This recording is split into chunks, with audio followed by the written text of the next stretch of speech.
Imagine uma pequena seita perseguida composta por pescadores, artesãos e mulheres anônimas, sem armas, sem poder, sem exército. Agora imagine essa mesma fé, poucos séculos depois, sentada no trono do maior império da antiguidade, moldando reis, leis e culturas que ecoam até hoje. Como algo tão improvável aconteceu?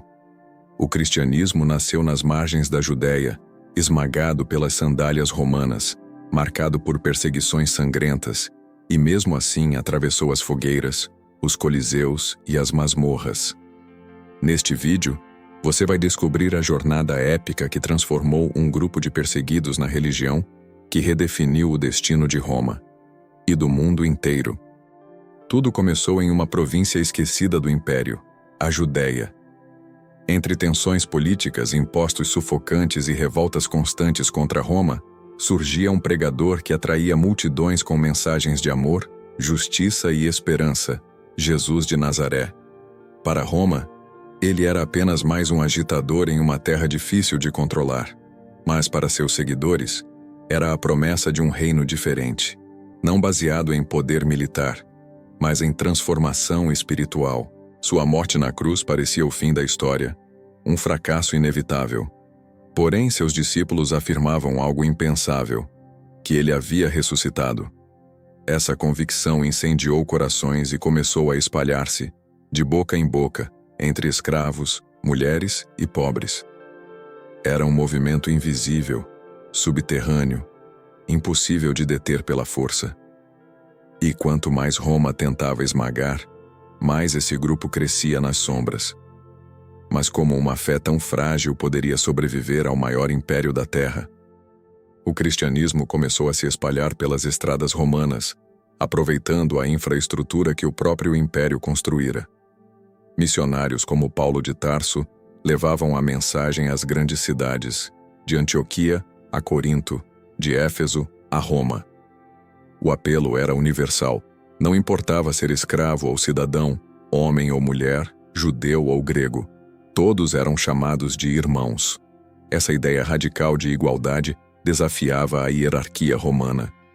Ao mesmo tempo, os cristãos se destacavam em momentos de crise. Durante epidemias, quando muitos fugiam, eles cuidavam dos doentes, ganhando respeito e convertendo pela prática do amor. Mas sua recusa em adorar os deuses romanos e o imperador os tornava inimigos públicos. Rotulados como ateus, acusados de traição, eram levados aos coliseus, jogados às feras, queimados vivos.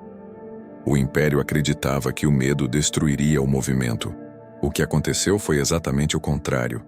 Cada mártir se tornava semente, cada execução atraía mais curiosos, cada sangue derramado fertilizava a fé. E logo Roma perceberia que essa superstição oriental estava crescendo rápido demais. Nos séculos 2 e 3, o cristianismo já não era mais um culto escondido em catacumbas.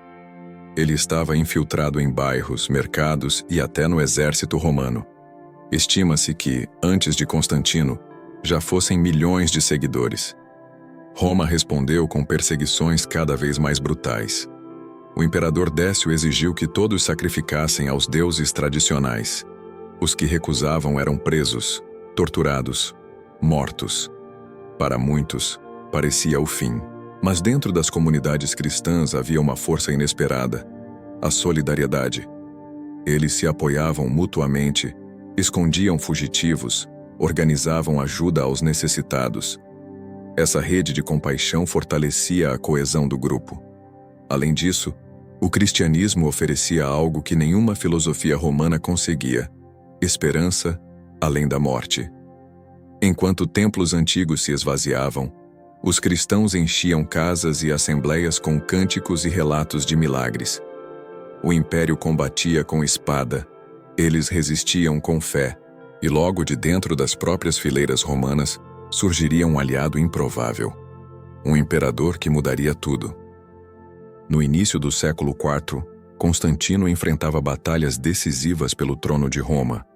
Em 312, antes da famosa Batalha da Ponte Milvia, conta-se que ele teria visto um sinal, uma cruz brilhando no céu, acompanhada da frase com este sinal vencerás.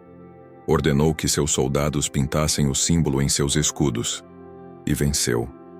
A partir daí, sua relação com o cristianismo mudou o rumo da história. Em 313, o Edito de Milão concedeu liberdade religiosa aos cristãos, encerrando séculos de perseguição oficial. Não era ainda a religião dominante, mas pela primeira vez, Roma não os caçava. Com apoio imperial, igrejas foram erguidas, concílios realizados, líderes perseguidos se tornaram autoridades. A fé que nascera nos becos da Judéia agora era discutida nos palácios romanos. Para alguns, isso foi um milagre. Para outros, uma estratégia política de Constantino para unificar o império. Seja como for, a transformação era irreversível. Mas a verdadeira virada ainda estava por vir. Quando o cristianismo não apenas fosse tolerado, mas elevado à religião oficial do império. Após Constantino, os imperadores seguintes consolidaram a ascensão cristã. No final do século IV, Teodósio I decretou o cristianismo como religião oficial de Roma, proibindo cultos pagãos. Os templos antigos foram fechados, as práticas tradicionais criminalizadas. O que antes era motivo de perseguição tornou-se lei. Roma, o coração do paganismo, agora pulsava ao ritmo das cruzes erguidas em suas basílicas. Esse triunfo, porém, não veio sem conflitos. Muitos romanos resistiram, templos foram saqueados, antigas tradições desapareceram. O cristianismo, antes perseguido, agora tinha o poder de perseguir. Ainda assim, sua força transformadora era inegável. Filosofias antigas se adaptaram, símbolos foram ressignificados. O império foi remodelado em torno da fé. Em poucos séculos, o improvável se tornara inevitável. A religião dos pescadores e perseguidos tornara-se a espinha dorsal do império mais poderoso do mundo. Mas qual seria o preço dessa vitória e o que restaria de sua essência original? O triunfo cristão sobre Roma foi também o início de um novo mundo. A fé que havia sobrevivido a perseguições agora se tornava o fio condutor da cultura europeia, da arte às leis, da filosofia às guerras. Basílicas monumentais substituíram templos antigos. Bispos passaram a influenciar decisões imperiais. E uma rede espiritual atravessou fronteiras que o império nunca conseguiu dominar. O cristianismo não apenas conquistou Roma, conquistou sua alma. Mas esse processo trouxe dilemas. A religião que pregava a humildade agora estava ligada ao poder. A fé dos mártires se transformava em instituições, dogmas e hierarquias. Ainda assim, sua mensagem de esperança continuou a ecoar, inspirando milhões de vidas ao longo dos séculos. O que começou com um grupo de homens e mulheres comuns agora moldava civilizações inteiras. E a pergunta que fica é: teria sido possível deter esse movimento? Ou era o destino do cristianismo, desde o início, reescrever a história do mundo? A ascensão do cristianismo dentro do Império Romano é uma das maiores reviravoltas da história. De perseguido a perseguidor, de oculto a oficial, de seita local a religião global. Esse caminho mostra o poder que uma ideia pode ter quando encontra corações dispostos a defendê-la até a morte. Roma caiu, seus exércitos desapareceram, suas leis se dissolveram. Mas a fé que floresceu em suas ruas continuou a viver, atravessando séculos e moldando nações. O cristianismo não apenas sobreviveu a Roma, mas a reinventou. E até hoje, mais de 1700 anos depois da conversão de Constantino, seguimos vivendo sob a sombra desse momento decisivo. O império acabou, mas a religião permanece. E agora, olhando para trás, resta a reflexão. Como uma fé tão improvável conseguiu mudar o destino do mundo?